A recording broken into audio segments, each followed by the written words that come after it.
Before going for a run, you warm up. Before a game of paddle, you loosen your shoulders and do a few jumps in place. Before lifting weights at the gym, you do a light set to get into it. Before walking, you do absolutely nothing. You get out of bed and walk. You get up from your chair after 3 hours of meetings and walk. You get out of the car and walk. Between 5 and 10,000 times a day, you start up the most used machinery in your body without giving it a single second's warning. For many years, that cost nothing. The body has margin and uses it. The problem appears when that margin narrows, and after a certain age it narrows in one very specific place that almost nobody watches. Think about the first 20 steps of your morning, from the bedroom to the bathroom. What are they like? If you're over 50, chances are they're short, a little wooden, with stiff ankles, and after 2 or 3 minutes you're walking normally and forget about it. Think also about when you get up from the couch after a movie. That first stride where your calf seems to have come up short, or how your ankles feel at the end of a long day, with the sock mark pressed into the skin. Add 2 more that you probably haven't connected to anything either. The nighttime calf cramp that wakes you up and forces you to stretch your leg against the sheet, and the feeling, going downstairs, that your foot lands with a dull thud on each step instead of landing softly. You've filed each of these away separately. Circulation, age, sitting too long, bad sleeping posture. They all point to the same place, to the back of your ankle, where there's a cord about as thick as a finger that withstands 3 or 4 times your body weight every time you take a step, and up to 9 times if you start running. It's the thickest, strongest tendon you have. It's called the Achilles tendon, and it holds a property almost nobody associates with it. That tendon behaves like a spring. Every time your foot strikes the ground, it stretches, catches the impact energy, and gives it back to you on the next step. It works for free. It doesn't burn sugar, doesn't use oxygen, doesn't fatigue the way a muscle fatigues. It's giving you a considerable share of the effort of walking and running, asking nothing in return. Over the years, that spring loses tension. It doesn't hurt, doesn't warn you, doesn't show up on any test. It simply gives back less, and your muscles, which do burn fuel and do get tired, have to make up the difference. That's why walking starts to cost a little more without you being able to explain why. The title of this video says only 2% know how to activate it. Nobody has measured that exact figure, and I won't pretend otherwise. What is true, and what I see constantly, is that practically nobody prepares the ankle before walking, and that the move needed takes 90 seconds and can be done barefoot next to the bed. Over the next few minutes, I want to show you 4 things. How that spring works, with real physics and real anatomy. Who the muscle is that loads it. A muscle that also does a second job inside your body that will surprise you. Why the system degrades after 50, and what signals it's already sending. And the exact 90-second protocol, plus what needs to happen long-term for the spring to genuinely regain tension. Let's start with the piece that carries your Greek surname. Put your hand on the back of your ankle, just above the heel, and pinch it between your fingers. That hard cord you feel is the Achilles tendon. Above it joins the calf muscles. Below it anchors into the heel bone, the calcaneus. It measures between 4 and 6 inches, and in an adult is roughly as thick as a thumb. It's the strongest tendon in the human body, and bears loads no other structure that size could withstand. The name comes from the Greek hero whose mother dipped him in the river Styx, holding him by the heel, leaving that one spot unprotected. The irony is considerable, because what the myth turned into a symbol of weakness is, in biomechanics, one of the best pieces of engineering we have. For decades, physiology treated tendons as cables, passive straps that transmit force from muscle to bone and little else. The muscle was the star, the tendon just the connecting cable. That description fell apart once researchers began measuring what actually happens inside the tissue during movement. A tendon deforms under load. It stretches a little, a few millimeters, and in doing so stores elastic energy in its collagen structure. When the load disappears, it springs back to its original length and releases much of that energy. It's the same physics that makes a compressed metal spring jump or a stretched rubber band snap back. In 1987, Robert Kerr and his team published a paper in Nature titled "The Spring in the Arch of the Human Foot," directly measuring how much energy the human foot stores and returns with each step. It was one of the studies that changed how we understand connective tissue. Robert McNeill Alexander, the British biomechanist who spent his career on this line of research, described the system precisely. Much of the efficiency of human locomotion is delegated to elastic structures that work at no metabolic cost.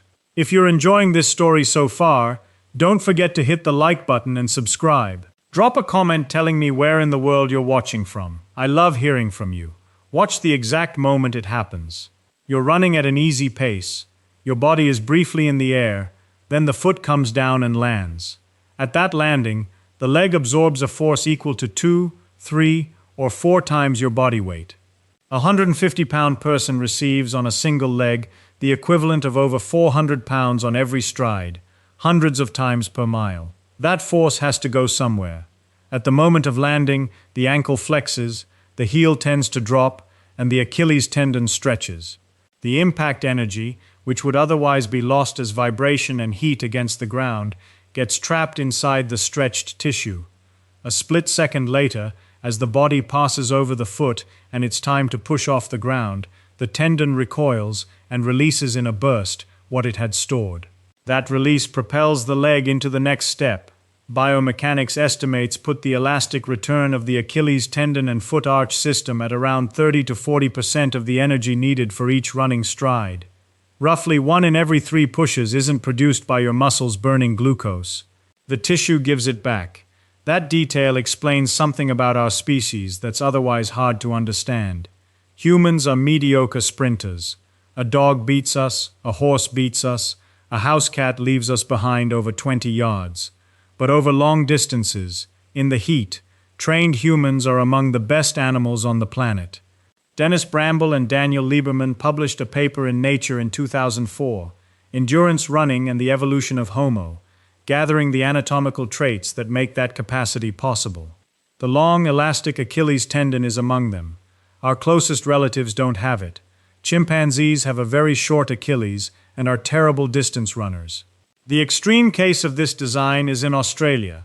Kangaroos move by hopping, and the tendons in their hind legs return such a high proportion of energy that, past a certain speed, going faster barely costs them more oxygen. They bounce along on recycled energy. You have a more modest version of the same invention. And unlike the kangaroo, you can stop using it. Before moving on, there's a distinction that changes how you apply all of this. Because walking and running don't load the spring the same way. Running has a flight phase where both feet are off the ground, followed by a hard landing. That big impact is what stretches the tendon fully. Running is, at bottom, a series of bounces. Walking always has one foot on the ground. The impact is much smaller, and the body moves more like a pendulum, exploiting a different kind of energy savings. The Achilles spring still works, but it contributes less. That's where the second elastic piece of the system comes in, one that works specifically while walking and that very few people know about. Look at the sole of your foot. From the heel bone to the base of the toes, there's a thick band of tissue, the plantar fascia, that supports the arch from below like a bowstring. In 1954, anatomist J.H. Hicks described a mechanism, now named after him, that occurs with every step you take. When the toes extend upward at push-off, the plantar fascia winds around the heads of the metatarsal bones, tightens, and lifts the arch. The foot, which until that instant was soft and adapting to the terrain, suddenly becomes a rigid lever capable of pushing against the ground. Hicks called it the windlass mechanism, after the crank device that tightens a cable by winding it. The detail that matters: this mechanism is triggered by toe extension. If, while walking, you lift your foot halfway through the step without finishing it over the toes, the windlass doesn't fully engage, the arch doesn't tighten, and the foot never stiffens enough to push. You lose the arch's savings on top of the Achilles savings. It's a movement of millimeters, and it happens thousands of times a day. A spring doesn't load itself. Someone has to tighten it, control how far it stretches, and decide when to release it. In your ankle, that job belongs to the calf muscles, and it's worth separating them, because they aren't interchangeable. The one on top, the visible one, the one that shapes the calf when someone stands on tiptoe, is the gastrocnemius. It has two heads and crosses two joints. It originates above the knee and ends at the heel. Because it crosses the knee, its effective length depends on whether that knee is straight or bent. Underneath, hidden, there's another muscle, flatter, wider, and almost nobody names it, the soleus. It originates below the knee, so it only crosses the ankle. The two join together to form the Achilles tendon. The soleus has an unusual fiber composition. In most people, around 80% of its fibers are slow twitch, fatigue-resistant fibers that can keep working for hours without tiring. That profile has a reason. The soleus is the muscle that keeps you from falling forward while standing. Check it now if you're sitting down. Stand up, stay still, arms relaxed, and pay attention to your calves. You'll notice constant, small activity, coming and going. Your body sways forward by millimeters due to gravity, and the soleus pulls back to correct it. It's been doing that every minute you've spent standing, your entire life, and it does a second job, unrelated to movement, that deserves a full explanation. Your heart pushes blood down toward your legs very well, because gravity helps. The return trip is the problem. Getting blood from your ankles back up to your chest, against gravity, at much lower pressure than arterial pressure, needs help. Inside the veins of your legs there are valves, small one-way doors that let blood pass upward and close to stop it from flowing back down. Those valves don't pump anything on their own. They need something to push. That something is your calves. Every time the soleus contracts, it squeezes the deep veins running through it and pushes blood upward to the next valve. Then it relaxes, the valve below closes, and the blood stays a notch closer to the heart. Contraction, push, close, step by step. Physiologists call the calf the second heart, and the label has earned its place. Every step you take is a heartbeat of that pump. And here's a nuance that escapes a lot of people who've spent money trying to solve this. The pump switches on with muscle contraction, not with posture. If you buy a standing desk and stay planted there like a statue for 4 hours, feet still, legs motionless, your calf pump is doing exactly what it would if you were sitting. Nothing. In fact, standing still has its own problems. Blood pools just the same due to gravity. Joints bear constant load, and the lower back suffers. Jobs where people stand still all day have their own set of venous problems, and they don't come out ahead of desk jobs. The variable that matters isn't sitting versus standing. It's still versus moving. When you sit for 3 hours without moving, the pump shuts off. Blood pools in the lower legs, hence the swollen ankles after a long flight, and the leaden leg feeling at the end of a desk-bound day. That heaviness doesn't come from effort, it comes from the lack of it. And there's another layer, a metabolic one, that has come to light in recent years. Mark Hamilton, a physiologist at the University of Houston, has spent 2 decades studying what happens in muscle when we stop using it. His group described how the activity of lipoprotein lipase, the enzyme that pulls fat out of the blood and into the muscle to be burned, drops sharply during prolonged muscular inactivity. It's one of the reasons hours of sitting carry their own metabolic consequences, separate from whether or not you go to the gym. In 2022, the same group published a paper in iScience on what they called sustained soleus contraction. They showed that keeping that muscle working continuously, even while seated, noticeably raised fat oxidation and improved blood sugar regulation for hours afterward. The soleus, thanks to its slow twitch fiber profile, can sustain that work far longer than other muscles, without tiring. So that hidden muscle at the back of your leg does 3 things at once. It loads the spring that saves you energy while walking. It pushes blood back up to your heart. And it plays a role in how your body handles the sugar and fat circulating in your blood. It's probably the muscle with the worst ratio of importance to attention received in the entire human body. A tendon looks like a stable, almost inert structure, and that impression is misleading in one sense and quite accurate in another. It's worth understanding both. Let's start with what does change. Tendon stiffness is the property that determines how much energy it returns. A tendon that's too soft stretches a lot and gives back little, like an old rubber band. A tendon with the right stiffness deforms just enough and releases almost everything it stored. With age and lack of loading, that stiffness is lost. At the same time comes sarcopenia, the loss of muscle mass associated with aging, which from age 30 onward progresses at a rate of roughly 3 to 8% per decade and accelerates after 60. The calf isn't spared. Less muscle to load the spring, and less spring to give back. The combined result shows up in the way people walk. Paul De Vita and Tibor Hortobagi published a widely cited study in the Journal of Applied Physiology in 2000. Comparing gait in older versus younger adults, they found a redistribution of joint work. The ankle contributes noticeably less power at push-off, and the hip compensates by doing more work than it used to. In practice, the final push of the foot against the ground weakens, and the hip pulls the leg forward to keep the step going. It works. It costs more energy. And it's one reason walking tires you out sooner at 70 than at 40, even at the same speed. Now for what almost doesn't change, the most surprising part of this chapter. In 2013, Katja Heinemeyer and Michael Kjær from the Institute of Sports Medicine in Copenhagen published a study that made use of a historical quirk. Atmospheric nuclear tests in the 1950s and 60s spiked carbon-14 levels in the atmosphere, and that signal got recorded in tissues formed at each point in time. By measuring carbon-14 in the collagen of human Achilles tendons, they could date when that tissue had actually been made. The result, the core of the Achilles tendon, is essentially formed during childhood and adolescence, and after that it barely gets renewed. The material you're walking on today was mostly manufactured before you turned 17. Think for a moment about what that means. Almost all your tissues get recycled. Skin renews in weeks. Bone remodels continuously throughout life. The core of your Achilles, by contrast, is practically the same tendon you ran around the schoolyard with, and it's going to stay with you to the end.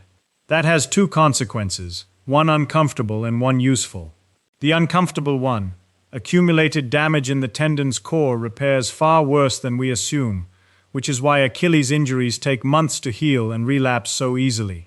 The useful one: although the core barely renews, the outer layer and the muscle-tendon junction do respond to loading, and the mechanical properties of the whole unit can genuinely be improved with training at any age. This is well documented. Michael Kjær and Peter Magnusson in Copenhagen have spent years showing that mechanical loading stimulates collagen synthesis and changes tendon stiffness, even in older adults. What changes compared to a young person is the speed, not the possibility. There's an anatomical detail that explains why this particular tendon forgives so little. Blood supply to the Achilles isn't uniform.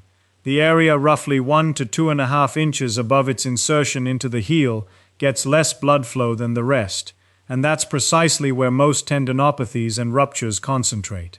Less blood means fewer nutrients, fewer repair cells, and slower recovery. Alongside this is a physical property of the tissue that will matter in the final chapter. Tendons are viscoelastic, meaning their mechanical behavior depends on the speed at which you load them and on temperature. A cold tendon, after 8 hours of overnight rest, is stiffer and responds worse than that same tendon after a few minutes of gentle movement. That's the physical explanation for something you notice every morning and probably chalked up to age. And there's a third factor, one you fully control. Your ankle almost never goes through its full range of motion. Flat, even floors, thick-soled shoes that cushion impact, and rigid heel counters that limit ankle movement. Elevators instead of stairs, driving right up to the door. Few hills, little uneven grass, little sand, little time on the balls of your feet. When a body structure stops receiving the load it was designed for, it downgrades. That's true of bone, true of muscle, and true of tendon. An Achilles that hasn't been asked for a full push-off in 20 years is an Achilles that has lost spring capacity simply because nobody demanded it. If you're hooked on this story, make sure to subscribe and turn on notifications so you never miss an upload. Your support means everything and helps me bring you more emotional stories like this one. This system warns you before it fails. The problem is its warnings are so undramatic they get mistaken for the simple passage of time. The first is morning stiffness at the back of the ankle. The first steps of the day feel tight, a bit clumsy, with the sense that the calf has come up short, and within 3 or 4 minutes of walking it passes. That specific pattern, stiffness after rest that improves with gentle movement, is one of the most characteristic signs a physical therapist looks for when suspecting a poorly conditioned Achilles tendon. With caveats, since it also shows up in other conditions, but if it repeats every morning, it deserves attention. The second signal is heaviness and swelling by the end of the day. Sock marks, ankles thicker in the afternoon than in the morning, tired legs after a day spent sitting with no physical activity. That's the calf pump working below where it should. The third is loss of push-off strength, and it's the most silent of all because it causes no discomfort whatsoever. Let's measure it right now, because I want you to leave this video with a number of your own. Stand next to a wall or the back of a chair and rest a couple of fingers on it, just enough for balance, without putting weight on your hands. Lift 1 foot off the ground. With the leg still planted, raise your heel as high as you can onto your toes, then lower it in a controlled way. That's 1 full rep. Keep the knee straight and keep a steady pace, about 1 second per rep. Count how many you can do in a row without setting the lifted foot down, without bending the knee, and without stopping partway up. When your heel stops reaching all the way up, you're done. Do it with both legs and keep both numbers. As a rough guide, healthy middle-aged adults typically manage around 20 to 25 clean reps per leg, with quite a bit of variation by age, sex, and activity level. Below 15, there's clear room for improvement. Below 10, that ankle has gone a long time without being asked for anything. And pay attention to the difference between sides. A marked asymmetry usually points to one leg that's been compensating for the other for years. 2 more things you can check without any equipment. First, walk across your living room on tiptoe, without letting your heels drop at all, for about 10 to 15 yards. If it feels unstable, if your heels keep dropping partway, or if your calf starts burning right away, that tells you something clear about that muscle group's endurance. The second happens on stairs, going down. Notice how you descend. If you land with a dull thud, if your weight drops suddenly on each step instead of settling in, the ankle isn't cushioning in a controlled way. Going downstairs requires the calf to work by braking, lengthening under load, which is the most demanding kind of work a tendon does. A noisy descent means that control has been lost. There's a fourth signal, more subtle, that you can test on the spot. Stand with your feet together and start doing small hops, barely bending your knees, bouncing only with your ankles and forefeet. Gentle, rhythmic. After a few, you should find a rhythm where the bounce almost sustains itself, where the ground seems to give you back momentum with little effort on your part. That's the spring working. Every spring has its own frequency, the same way a swing gives back a lot when you push it at just the right moment, and slows down if you push at the wrong time. If you can't find that point, if every hop costs the same as the last, and you notice you're generating all the movement with muscle, the elastic system is not very available. That's a result, not a sentence, and it can change. An important warning before moving on. If sharp pain in the tendon, localized swelling, warmth, or redness appears while doing these tests, stop. And if you ever feel a sudden snap at the back of the ankle, along with a sudden loss of strength, that requires immediate medical attention. A calf that hurts with swelling, warmth, and redness with no preceding exertion also deserves urgent medical attention, since it could point to a venous circulation problem unrelated to what we're training here. The first thing almost everyone does when they notice a tight calf is lean against a wall, step one leg back, and stretch for 30 seconds. It's a pleasant move and does no harm. As a solution to the problem we've described, it has 3 holes in it. The first is that you're treating a capacity problem with a length tool. A tendon that returns little energy has a problem of stiffness and strength in the muscle tendon unit, not a problem of being short. Passive stretching doesn't increase tendon stiffness, doesn't increase soleus strength, and doesn't improve push-off power. It improves the feeling of tightness for a while, and that improvement is real, but superficial. Add what we already know about what actually changes with stretching. Sarah Wepler and Peter Magnuson reviewed the available studies in physical therapy in 2010 and concluded that the range of motion gains after weeks of static stretching are explained largely by a change in tolerance to sensation, rather than actual structural lengthening of the tissue. You reach further mainly because you tolerate the discomfort of getting there better. The second hole is one of aim, and almost everyone makes it. Think about the difference between the two muscles from Chapter 3. The gastrocnemius crosses the knee, the soleus doesn't. When you do the classic wall stretch with the knee straight, it's the gastrocnemius that gets stretched. The soleus is left almost entirely out of it. And the soleus is the muscle that holds your posture all day, pumps blood back up, and loads the spring with every step. The main character of the story is left out of the very exercise people do thinking they're targeting it. To include it, you have to bend the knee. With the knee bent, the gastrocnemius relaxes, and the load shifts to the soleus. It's a 30-degree detail that completely changes which tissue works, and it doesn't show up in almost any stretching video. The third hole is the most important, and it explains most Achilles injuries in people who start moving again around age 50. The tendon adapts to load, not to stretching. Mechanical load is the signal that stimulates collagen synthesis and changes the mechanical properties of the tissue, according to work from Michael Kier's group in Copenhagen. Without progressive loading, there's no tendon adaptation, no matter how much you stretch. And there's a timing mismatch worth keeping in mind. Muscle adapts fast, in weeks. Tendon adapts slowly, in months. When someone decides to get in shape and starts running 3 days a week, within a month they have considerably more available muscle than before, and a tendon that's practically the same as on day one. The muscle can generate forces the tendon isn't yet ready to absorb, and that's where tendinopathies show up.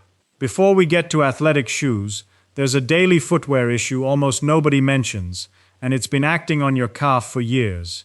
Heel height. And I don't just mean high-heeled dress shoes.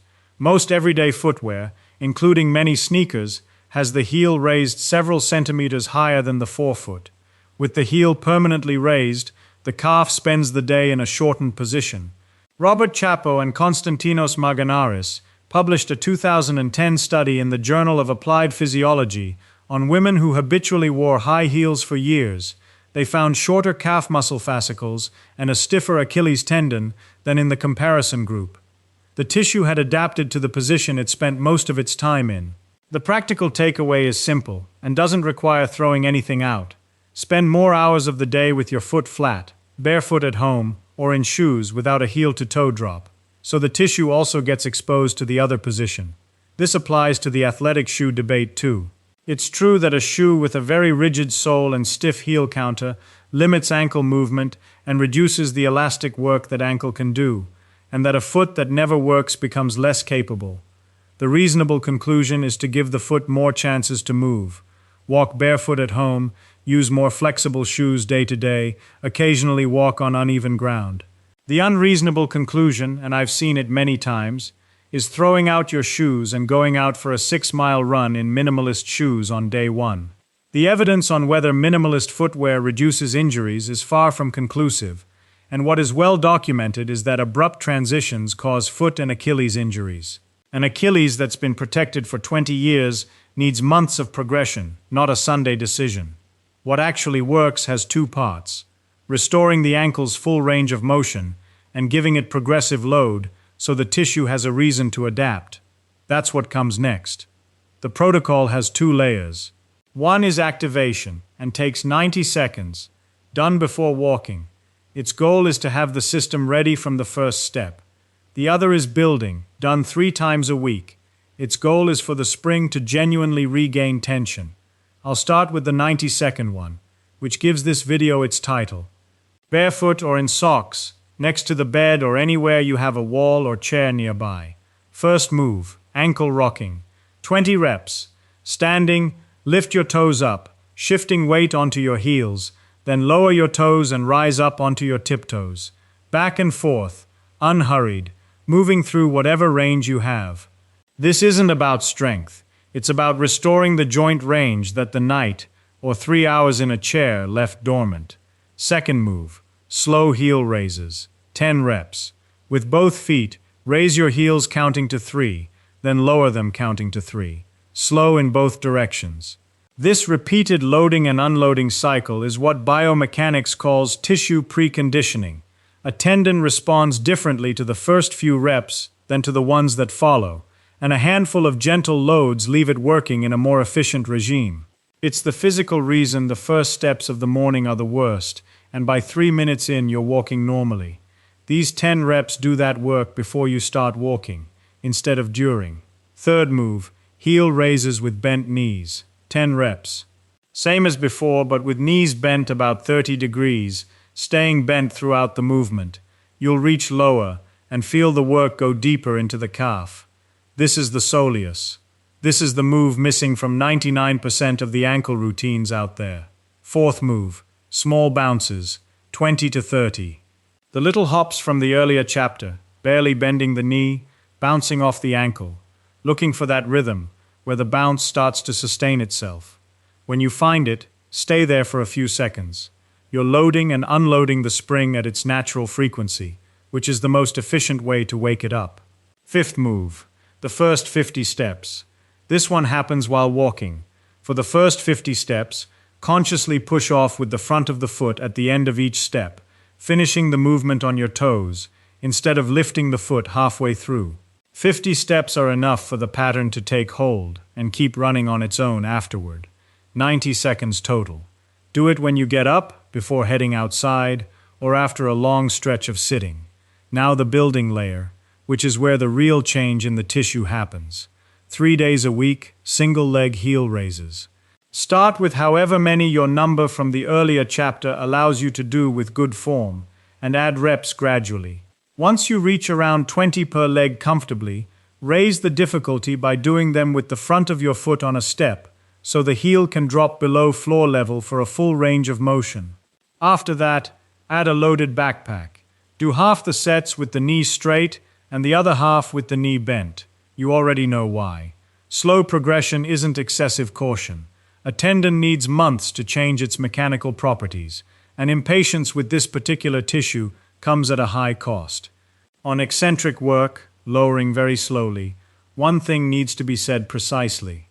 Håkan Alfredsson published an eccentric loading protocol for Achilles tendinopathy in 1998 that became a reference standard and is still used today.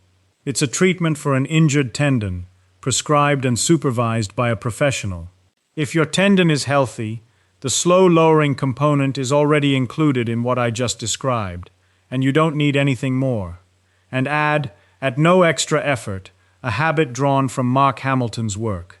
While sitting and working, keep the balls of your feet on the floor and raise and lower your heels continuously, at a comfortable pace, for several minutes at a stretch. The soleus can sustain that work without tiring, thanks to its slow twitch fiber makeup, and what you get is a venous pump and muscle metabolic activity kept switched on during the hours when they're normally shut off. One more adjustment that costs nothing and improves everything above: cadence. Every elastic system has a frequency at which it returns the most energy per unit of effort. Experienced runners tend to end up, without ever intending to, close to that sweet spot, because the body learns over many miles to find the spring's note. Something similar, in a gentler version, happens while walking. Try walking for a few minutes with steps slightly shorter and a bit quicker than what comes naturally. Many people find they can walk longer without tiring at that pace, because each landing makes better use of the rebound instead of braking and re-accelerating. How to know it's working, without relying on how you feel that day. You have 3 markers. The first is the number of single-leg heel raises from earlier, measured under the same conditions. The second is how many minutes it takes you in the morning to walk normally. If it's 3 minutes today and half a minute a month from now, the work is paying off. The third is the state of your ankles at 9 at night, compared with how they were in the morning. All 3 can be jotted down on your phone in 10 seconds, and none of them depends on how you feel, which is often misleading. On timelines, without easy promises. Morning stiffness in those first steps usually improves within 2 to 3 weeks, because much of that improvement comes from joint range and activation, which respond fast. The number of single-leg heel raises rises clearly between 4 and 8 weeks, and that improvement is mostly muscular and neural. Tendon properties shift on a scale of 3 to 6 months, and that's the part that gives back the energy. Repeat the test from earlier in a month, under the same conditions, and compare the two numbers. Tomorrow morning you're going to swing your feet out of bed and take 20 steps to the bathroom. Those 20 steps are going to be exactly as stiff as today's, unless you spend 90 seconds on what we just covered. Thank you so much for watching until the end. If you loved this story, check out the other videos on your screen now. I think you'll really enjoy them. And don't forget to subscribe if you haven't already. See you in the next story.